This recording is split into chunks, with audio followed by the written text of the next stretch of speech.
Benefits of having a remote and global team are enormous, but it introduces some key challenges, especially around communications. And I'm going to show you some of the tricks and tips I use to address the communication difficulties.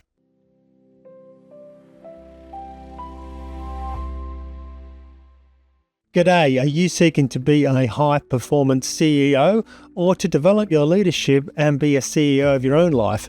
Then you've come to the right place, because we share real experiences from CEOs for you to learn from. And so you don't miss out, subscribe to our channel, hit the like button and turn on all notifications. Let's get into it. CEO, Communications Executive Officer. Now you may disagree and say it stands for Chief Executive Officer. Well, communications is a really important part of being a CEO. It's something that needs to be worked on as an individual, but also nurtured within the group so that the team and the company works really well with communication.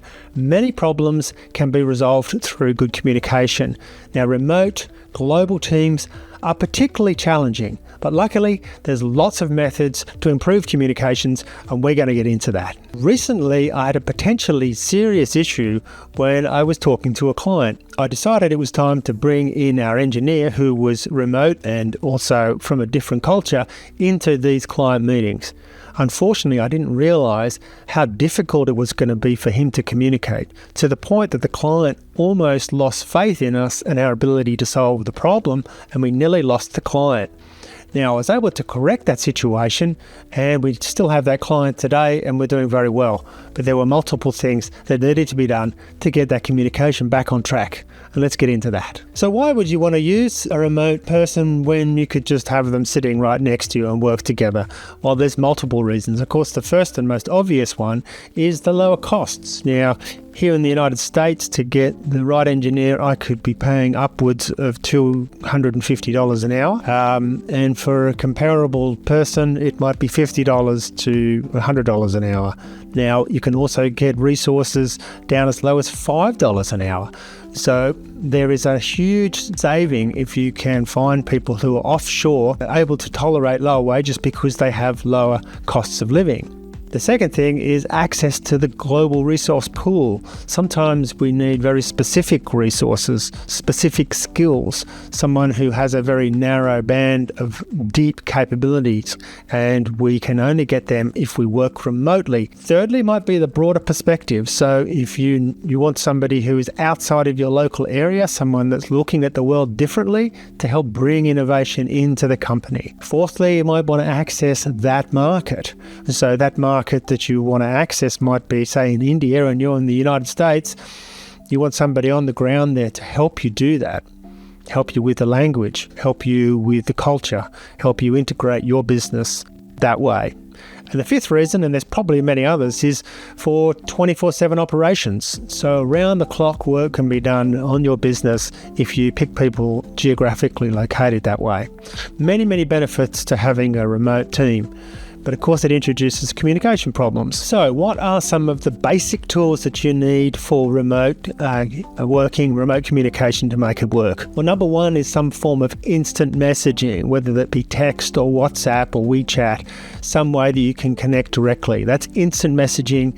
I always try to get that established with every contact I have, because if I want to invite them to a meeting, I might want to ask them, hey, can you join the meeting now, or I'm running a bit late. And these messages should be quite short and concise. A step up from that is email. Email is for slightly longer communication. If I want to send a document or explain something, I use email. Email is also quite good, I find, for keeping a reference of all the things that need to be done or things that were done going back in time. You can keep and archive emails going back for years. So a level up from instant is email. A level up from that again would be some kind of voice communications. So WhatsApp and telephone calls, voice is a very, very powerful way of communicating. You can communicate a lot lot of emotion in, and that's really important sometimes to convey positive or even frustration or concern. You want to do that via a voice call, or at least a voice call, let's say. So it's a much deeper and richer form of communication and should be used when you want to express something complicated or you want to express emotion. A level up from that would be, of course, our video conferencing tools like Zoom. So having the video on, having the audio on, means people can see you, they can respond to you, they know whether you've ducked away from the screen to go and grab something. You can hold things up to show, you can show emotion with your face, you can use your eye contact, your hands to help enhance your communication. A level up from that would be screen sharing. So you not only have the video, but you're also now sharing your screen and the work that you're doing, and someone can guide you to a particular task. Very powerful tool. And then a level up from that would be to combine all of those things and have one-to-one communications. And I do this a lot, and I recommend you do this, is you have one-to-ones with your key staff on a daily basis and use Zoom wherever possible, or some video conferencing tool wherever possible. This enriches communications and allows you to quickly communicate a lot of meaning in a short period of time. So what are some of the other operating tools that really help with communication? Now, if you're on the software side or you bringing in a software developer, then you might want to use a tool like Jira, which sets up scrums and is built around the whole Scrum framework methodology. Jira is a great tool. Something simpler than that might be Trello, which has also tickets and is designed around lean and the flow of work through your system. These two tools are great for expressing clearly to the team what you plan to do and what you expect others to do during a week, 2 weeks, or a month, and then the little pieces that go into that. A really great way of helping communication flow better, because it cuts through all the difficulties with interpreting across languages. If it's a second language, being able to read something is a lot easier than listening to someone. Now, worksheets shouldn't be underestimated. In some cases, when I've had big, complex set of tasks to do, developing a worksheet with weeks and tasks laid out so you can see the whole thing, and working through that on a daily basis can also be really helpful. And then the final one, I think, it can be used and can be used sparingly, but is very powerful, is to prepare formal presentations. When I needed a complex issue to be discussed amongst a broad team of people with different and diverse backgrounds, a presentation can really help illustrate the complexities on a slide-by-slide basis. So don't underrate the use of a presentation to really cut through with communications. Thanks for watching the CEO Experience. We're excited to be on this initiative of sharing our experiences for you to learn from. If you have any comments, just drop them in the description for us, or any ideas for making new videos or things that you want us to cover, please let us know. Now, coaching your team for better communication. I've got 5 top tips for that. Number 1, always advise your teams to talk top down. Think of it like a newspaper article. There's a heading explaining what happened. Earthquake in Japan. Big heading. Next below that is a little bit more detail. Thousands injured through earthquake in Japan. Then there's more details. At 5 a.m. so and so and so and so. If they communicate top down, which means think about it as if they're trying to talk to anybody in the street about their topic, and then work from that down to the details. The opposite of that, I see this very common in young and inexperienced engineers. They work from the bottom up. So even gets to the point where they might start looking at the code that they've written and quoting the code to me as the way they introduce the topic. They might say line 280 is an if-then statement. Well, that's a really difficult place to start a conversation. You want to say something more like, I'm working on the feature which we talked about yesterday for Hawkeye, and one of the elements that I'm working on is so and so, and then drill their way down until they get to that point that they want to discuss. So importantly, number 1, top-down thinking. Number 2, use complete sentences. Now, we get very lazy sometimes with our short messaging to our peers and friends, and even short conversations that we might have. Where we have a lot of context, we don't need to say very much. We can say to our friend, let's go to the pub, and we know exactly what pub, when we're going, because we've done it all before. But when you're working remotely, you don't have all that context. So my second suggestion is to coach your team to use full sentences. So if they're talking, say, Pete, we were talking about Hawkeye yesterday and how the marketing element of that included a Facebook ad, and then get into some details. If they're writing an email or a message, again, force full sentences. Now, luckily, there's great tools out there, large language models, which can really help create good full sentences. And we just have to make sure that we're taking the time to create good, clear sentences in all of our communications, whether that's written or verbal. Point number 3 is to be explicit.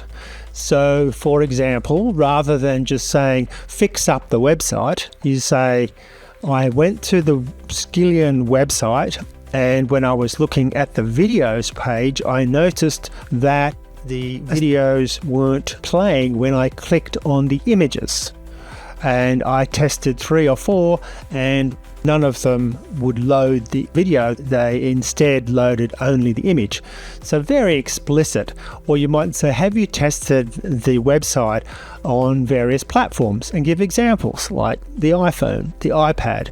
Have you tested it with different browsers? Be explicit. Safari, Firefox. So extend your conversation to be explicit.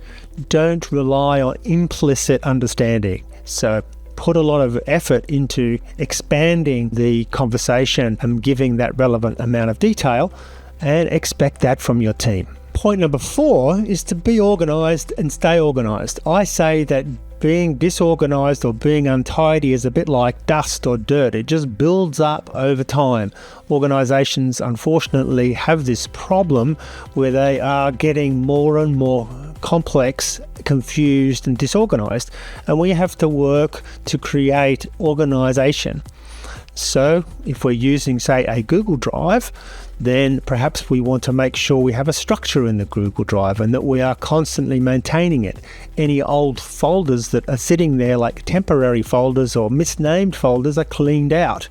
And so we make an effort to stay organized, because that helps to create clarity from confusion. Number 5 is it's okay to say, I don't know. Now, having worked with many remote staff over many years, particularly in Asia, there is a reluctance to say no to someone in authority.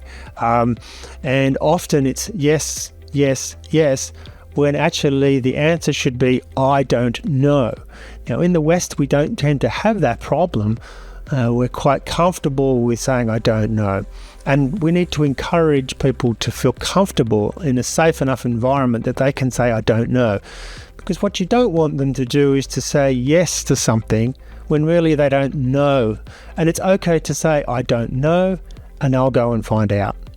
So those are my 5 top tips to coach your team towards better communication. The final tip that I can give you is in how you use emotion, and it does vary from culture to culture. I have learned over many years of trying this that sometimes I need to use passionate emotion to convey the importance of a topic. I don't tend to need to do that when I'm working in the West, but I do tend to need to do that when I'm working with people from other cultures, particularly those in Asia. Sometimes it's very difficult to convey the importance of something without putting some emotion behind it.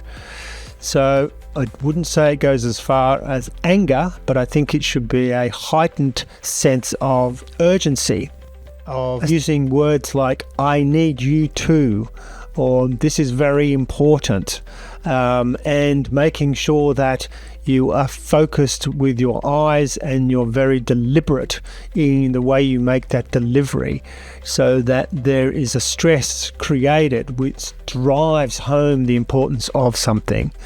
So, for example, I might need a deadline to be met for a client and it has to be done by Friday. I would use some emotion. I would say, it's very important that you get this done by Friday. And I'll be very firm with that and use some emotion with that. Here in the West, I don't need to necessarily do that. I'll be more casual about it. I would say, well, you know that client, well, we've got to get that done. I know you'll be able to do that, so let's make sure we get it done. Anything I can do to help. Slightly different way of conveying, the pressure is and needing to be more firm, dealing in some countries and some remote situations. Well, that's a summary of how to get the best out of your remote teams, and the emphasis being on communications. And I would really summarize this as saying, well, look, if you're prepared to take on a remote team, be aware of the need to do a lot more in communicating yourself.